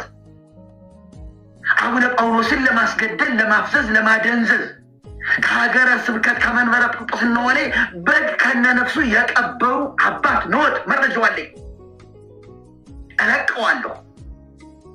የቤተ ክርስቲያኒቱን ውርደትና ገመና እለቀዋለሁ። ካስፈለገ ለብፁዕ አቡነ ገብርኤል እልቀዋለሁ። እንዲህ አይነት የተዋረዱ ሰዎች ናቸው መናፍቅ የሚሉት። እኔ አትነካኩ፣ ወንጌል ሲሰበክ አትነካኩ፣ አርፋችሁ ቁጭ በሉ። እግዚአብሔር ያዋርዳችኋል። 15 ጽላት እርሱ ለምንድን ነው የሸጡ? ስለ ሙስሊም እንዲጫወትበታል፣ የክርስቲያን አምላክ እያለ እንዲረግጠው፣ ቡና እንዲወቅጥበት፣ እንዲፈልጠው፣ ማገዶ እንዲያደርገው አይደለ? እና ሙስሊም ሊሰግድለት ነው። ለሙስሊም ጠንቋይ የሸጡት እርሱ የናቁትን ታቦት እኔ ብልቀው አይጠቅም የሚቃጠል ብዬ ብል ምንድን ነው ጥፋቴ? ወይኔ ፍርድ ቤት እንደው ቸኩሎ አስወጣኝ እንጂ ትንሽ ቀን ብቆይ ኑሮማ ታቦቱንን አዋርደዋል ስንባል ይኸው እነ ብፁዕ አቡነ እንድርያስ ለጠንቋይ 15 ጽላት ሽጠዋል። ሽጠዋል አይደለም ሰጥተዋል። የእናታቸውን ስም የእሳቸውን ስም በወረቀት ጽፈው ስሜ ይሄ ነው፣ የእናቴ ስም ገሊት ነው፣ በዚህ አድርገው ይድገሙልኝ ብለው 15 ጽላት ለሙስሊም ጠንቋይ ሽጠዋል። ቤተክርስቲያኒቱ ከዚህ የበለጠ መግደል፣ ከዚህ የበለጠ ማዋረድ ምን አለ?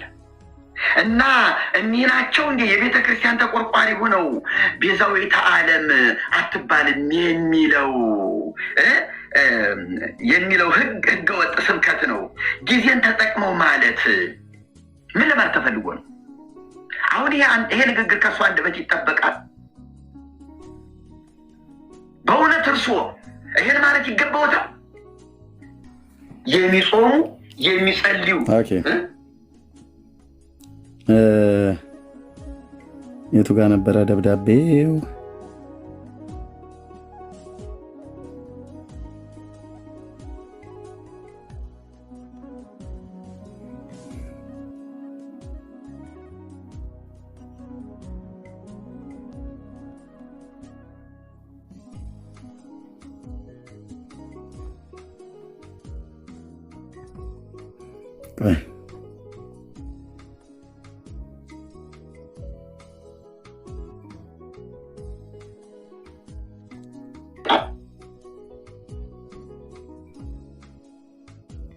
ማርያም ቤዛ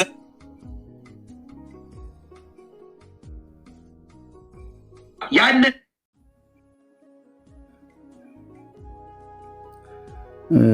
እዚህ ውስጥ ነው አካባቢ ላይ ደቂቃውን ነው ያጣሁት። ደብዳቤው እኚህ ናቸው ባይዘው እኚህ ናቸው ጠንቋዩ ጳጳስ በህይወት አሉ። የቤተ ክርስቲያኒቱ ዋና የሊቃውንት ጉባኤ ሰብሳቢ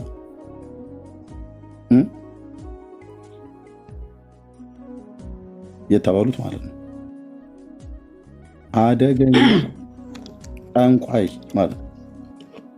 15 ታቦት በመረጃ በደብዳቤ በማህተም የተረጋገጠ ደብዳቤው እዚሁ ጋር አለ። እዚህ ውስጥ ላይ ገብታችሁ ግቡና ዘኦርቶዶክስ በአባቶቼ አፈርኩ ብሎ የሚለውን እዚህ ጋር ቃና ተዋህዶ ብሎ የሚለው ላይ ግቡና ስሙት። ይሄን ሙሉን ታገኙታላችሁ። ደብዳቤዎች ውስጥ አለ። የሰሜን ወሎ የአህጉረ ስብከት ሊቀ ጳጳስ የነበሩ አሁን 4 ኪሎ ነው ያሉት። የሊቃውንት ጉባኤ ዋና ባይተናገራለ ለምን አቁም ነው እያወራው እኮ ነው እያወራው ነው። የጉባኤ ቤት ማነው?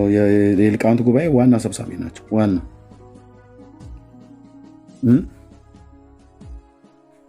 ዋና ሰብሳቢ ናቸው። እኚህ ሰውዬ ናቸው እንዳይቀዳ ያሉት ማለት ነው። እንዳይጠለፍ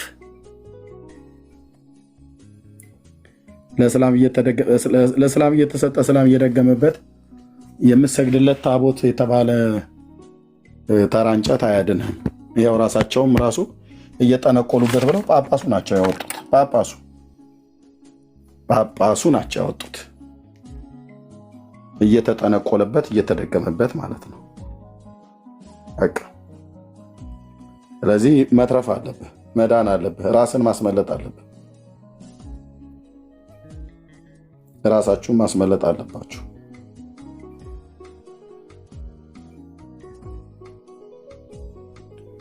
ኦኬ፣ እውነቱን የምነግራችሁ ጌታ ይወዳችኋል። ወደ ኢየሱስ ነው። ስለ ሰው ድካም ማውራት አይደለም። ይሄ ትምህርት ነው። ይሄ ህዝብ ተተብትቦ የተያዘበት ነው። ህዝብ ተተብትቦ የተያዘበት አዚም ነው። ከዚህ አዚም የምትፈቱት ወደ ጌታ ስትመጡ፣ ወደ ወንጌል ፊታችሁን ስታዞሩ ነው ብለን እንላችኋለን። ጸጋና ሰላም ይብዛላችሁ። ወንድም ለተረጅም ዛን የወሰድኩብህ አዶኖ ካለህ ተቀበለኝ። ታኒ እሺ፣ ወንድምነት እሺ፣ ጌታ ይሻላችኋል እያልኳችሁ ነው ወገኖች። አትቀልዱ በህይወታችሁ። እንደዚህ የሚቀልዱባችሁ የእናንተን መዳን የሚገደው ካለ እሱ በእውነት የተባረከ ሰው ነው። እየነገርናችሁ ነው።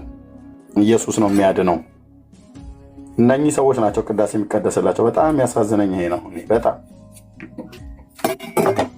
ቅድም ስለው የነበረ በቅዳሴ ጊዜ እኔ እንደ ዲያቆን ሆኜ ስቀድስ ማዜማው የነበረው ዜማ ነው። አሁንም ያሉ ዲያቆናት የተባሉ ቅዳሴ ገብቶ ይህንን ቅድም ያልኩትን እማይል የለም። በእሳቸው አህጉረ ስብከት እሳቸው ባሉበት ስማቸው እንደዚህ በዜማ እየተነሳ ጸልዩልን ይባላል። ዛቁቶ እየተባለ ማለት ነው። ስለዚህ ዳኑ ወደ ጌታ ኑ ብለን እንላለን። ተባርኮ እንደምናትቀጥል አልገባ እንግዲህ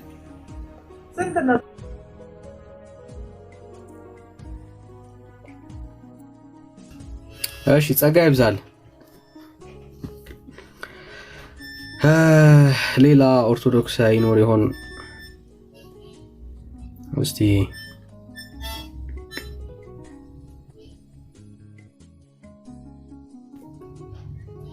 እንድትድኑ ነው አላማችን። ሌላ ኦርቶዶክሳዊ ካለ እስቲ እንቀበል።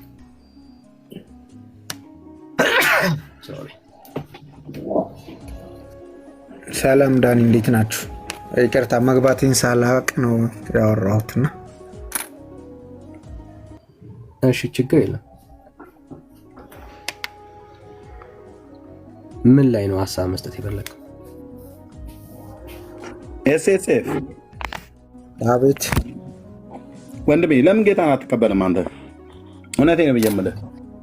ለምን እግዚአብሔር ልጅ በልብህ የምትወደውን ጌታ ለምን አትኖርለትም? በዚህ ትውልድ መካከል ምንድን ነው የሚያስፈራ ወንድሜ? እውነትን አውቀሃል፣ እውነትን ተረድተሃል፣ ወንጌል ስለማን እንደሆነ ገብቶሃል።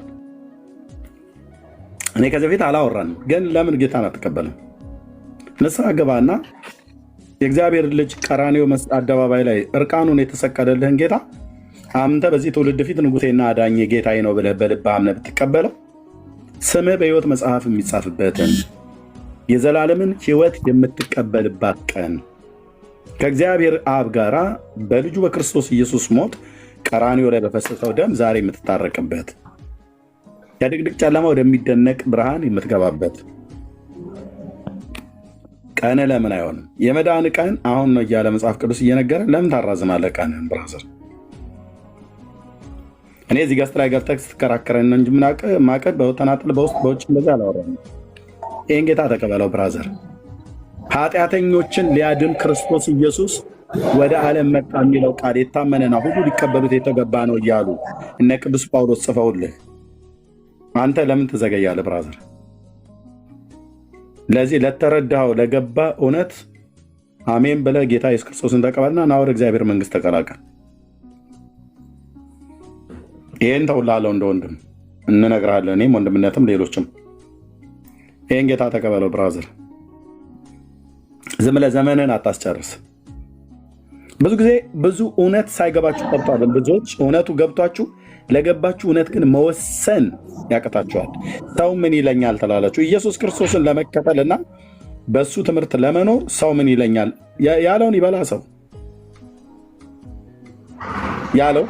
አይ በነገራችን ላይ ኤርሚዬ እኔ በወንጌሉ አላፍርም። እኔ ሲጀመር ስቅም ሳጨስ ማንንም አቅፌ አጥር ላጥር ሲሄድም አላፈርኩም እንኳን በወንጌል በሱ አላፍርም። ስለዚህ ጌታ ተቀበለው ብራዘር፣ እንጸልይልህ። ኦፊሻሊ አደባባይ ላይ የተንጠለጠለው ስለ እኔና ስለ አንተ ሲል ጨርቅ እንደዚህ ስዕል ላይ እንደተደረገለት እንኳን አይደለም የተደረገው። የውርደት ሞትን የገደሉ ለእኔና ለአንተ መዳኛው መንገድ ያ ስለነበረ ለዓለም ሁሉ መንገድ ያ ስለነበረ ያን መንገድ የእግዚአብሔር ልጅ ጻድቁ ጌታ ሄዶታል። በዚህ ትውልድ ፊት ጌታን ስቀበል የዛሬ 27 ዓመት በማንም ፊት አላፍርበትም። ገባኝ በደለኝነቴ፣ ገባኝ ኃጢአተኝነቴ፣ ገባኝ እሱ ደግሞ ጻድቅ መሆኑ ማለት ነው። ገባኝ ቅዱሱ ጌታ ለእኔ ሲል እንደተንገላታ፣ ስጋው እንደተተለተለ፣ ነፍሱን እስከ መስጠት ድረስ በመስቀል ላይ ሞት እንደሞተልኝ ለሕይወት የሚሆን ንስሐን ሲሰጠኝ እግዚአብሔር መንፈስ ቅዱስ ወደ መንፈሴ ላይ ወቀሳ ሲያመጣ ይሄን ጌታ ተቀበል ብለው ሲሉኝ ጴንጤዎቹ እጆቼን ዘርግቼ ከልቤ ጋር ጌታዬን ተቀበልኩ። የዛሬ 27 ዓመት ጌታን በተቀበልኩበት ጊዜ ወደ ሕይወቴ የገባው ኢየሱስ ይኸው በደስታ እያፍለቀለቀኝ በሰላም እኖራለሁ። ከሞት በኋላ ገሃነመ እሳት እገባ ይሆን ብዬ አልጠረጥረውም ኢየሱስን። ለምን? የሚደገፍ በእግዚአብሔር ይደገፍ፣ የሚታመን በእግዚአብሔር ይታመን ተብሎ እንደተጻፈ እምነቴ በሱ ላይ ነው።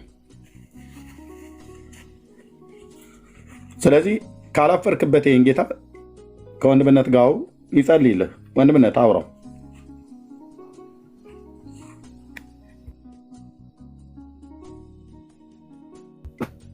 እሺ ወንድምነት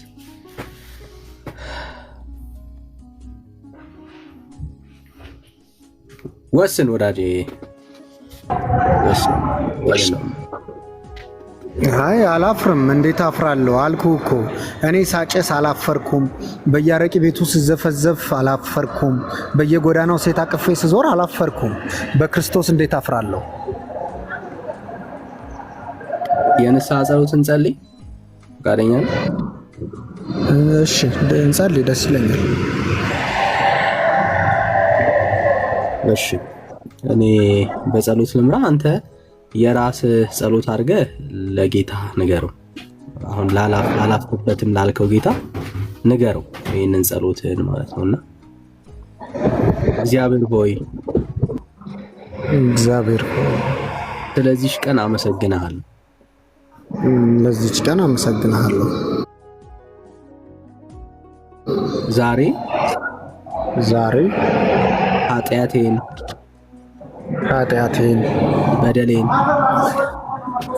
በደሌን መተላለፌን ሁሉ አምኜ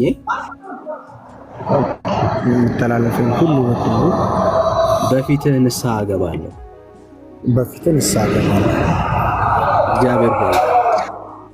እግዚአብሔር ሆይ ዛሬ አንድ ውሳኔን ወስናለሁ። ከዛሬ ጀምሮ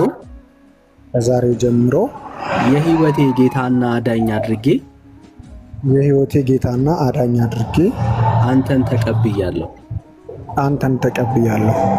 ከየትኛውም ኃጢአትና በደል ዛሬ በልጅህ በክርስቶስ ኢየሱስ ደም አንጻኝ፣ ይቅር በለኝ። ኢየሱስ ክርስቶስ ጌታ እንደሆነ በልቤ አምኜ አላፍርበትም። በአደባባይ መሰክራለሁ። ዓለምን ሰይጣንን ስራውን ሁሉ እክዳለሁ። በአብ በወልድ በመንፈስ ቅዱስ አንድ አምላክ ስም አሜን።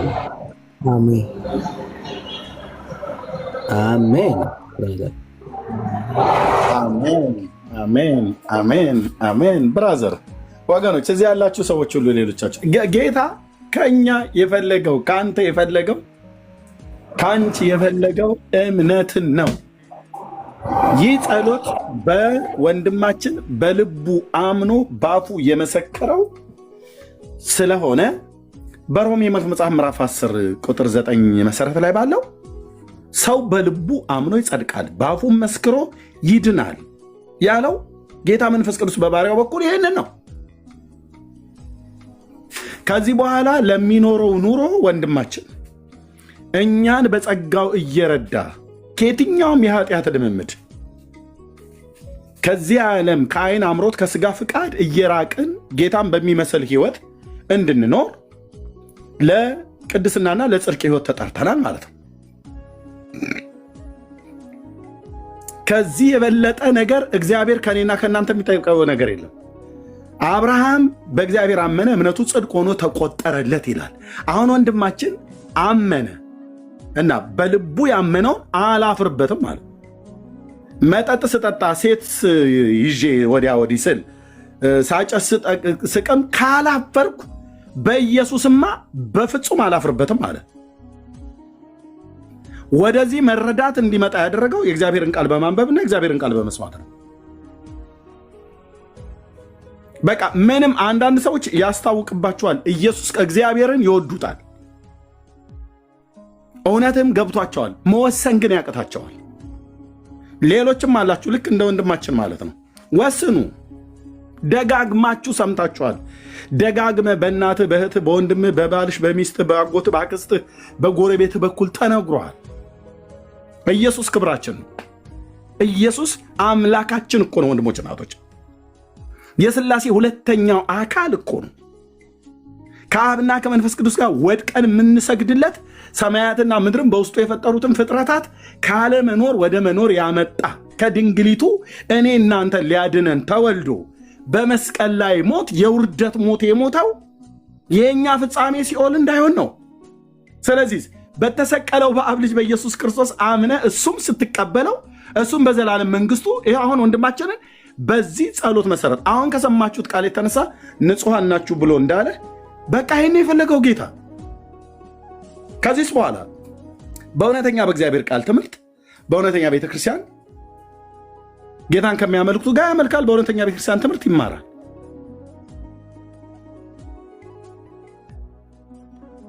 አሁን ከወንድማችን ምንድን የፈለገው ገንዘብ አንጣ አለው ኢየሱስ?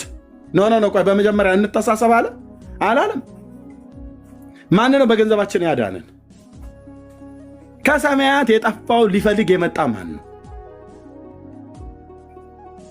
ማን አለ ከፍጥረት መካከል? ከየትኛው መልአክ መካከል አንድ ልትጠሩልን ትችላላችሁ? ማን ነው እኛን የወደቀውን የሰውን ዘር ሊያድነው? ሊሆነው እኮ የማይገባውን እኮ ነው የሆነው ጌታ። ስለዚህ ብራዘር ደስ ይበልህ ወንድሜ፣ ደስ ይበልህ። በቃ በስብከት ሞኝነት የሚዱኑትን የእግዚአብሔር በጎ ፍቃድ ደስ ይበልህ ብራዘር። ኢየሱስ በዚህ ትውልድ ፊት፣ በእናት ፊት፣ በአባት ፊት፣ በወንድም ቢሆን ልጆች ቢኖሩ፣ ሚስት ቢኖርህ፣ ጓደኛ ቢኖር፣ በየትኛውም ቦታ እንዳታፍርበት። ጌታ ኢየሱስ ይወዳል።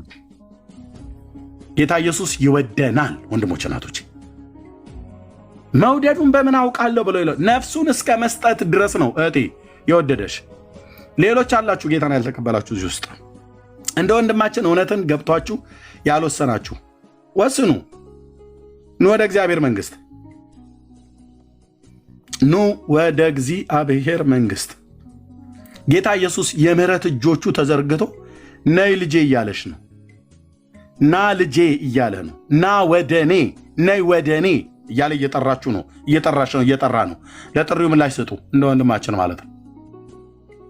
ለጥሪው ምላሽ ስጡ። እግዚአብሔር በሚገኝበት ጊዜ ፈልጉት፣ ቀርቦም ሳለ ጥሩት። ክፉ ሰው መንገዱን በደለኛም ሐሳቡን ይተው፣ ወደ እግዚአብሔር የሚመለስ ነው ያለው። ርኅራኄው በሱ ላይ ነውና ይላል። ኑ ወደ እግዚአብሔር መንግስት፣ ኑ ከዘላለም ጥፋት ወደምድኑበት ወደ ቅፉ ኑ። እናንተ ደካሞች ሸክማችሁ የከበደ ሁሉ ወደ እኔ ኑ ያለው ጌታ ቤቴ ሞልቷል፣ በቃ ከዚህ በኋላ የሚመጣውን አልቀበልም ብሎ አላለም። የምሕረቱና የቸርነቱ ብዛት በዝቶልህ እየለመነ ነው፣ እየለመነሽ ነው። ጊዜያችሁ እንዳያልቅ፣ ዘመናችሁ እንዳያልቅ፣ ሞት እንዳይቀድማችሁ፣ የቱ ጋር እንደምትሰበሩ አታውቁም። ህይወታችሁ የቱ ጋር እንደሚገታ አታውቁም። ኦኬ፣ የቱ ጋር እንደሚገታ አታውቁም። ኑ ወደ እግዚአብሔር መንግስት፣ ኑ ወደ እግዚአብሔር መንግስት። ወንድሞች እናቶች፣ ጌታ ልትቀበሉ የምትፈልጉ ሰዎች ካላችሁ ጻፉልን፣ በውስጥ መስመር ጻፉልን። ጌታን ለመቀበል የምትፈልጉ ሰዎች ካላችሁ ጻፉልን። ለእኔም ለወንድምነትም ለዳንዬም በውስጥ መስመር። ቤካም አለ ጻፉለት፣ 7 ቁጥር ጻፉልን በውስጥ መስመር እና ያላችሁበትን ሀገር ስልክ ካስቀመጣችሁልን እንደውላችኋለን።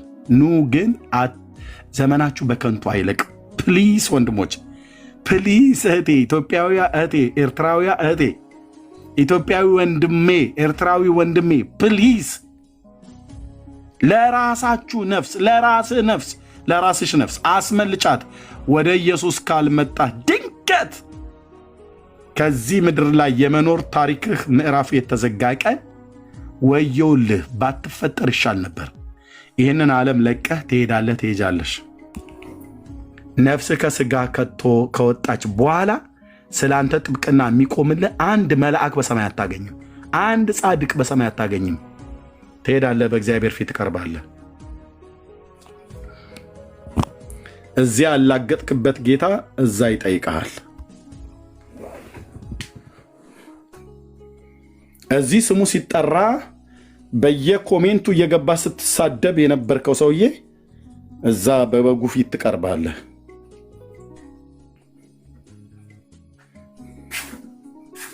ይግባኝ በሌለበት ፍርድ፣ ምስክሮች በማይጠሩበት ችሎት፣ የሁሉ ዳኛ በሆነው በእግዚአብሔር አብ ፊት ትቀርባለህ። የላኩትን ልጄን ኢየሱስ ክርስቶስን ተቀብለኸዋል ወይ ነው ብሎ የሚጠይቅ። ኦኬ፣ ምስክሮች አይጠሩም። ቀነ ቀጠሮ የለውም። ይግባኝ ብለህ ይታይልኝ አትልም። ችሎቱ በሌላ ቀን ይሁን ተብሎ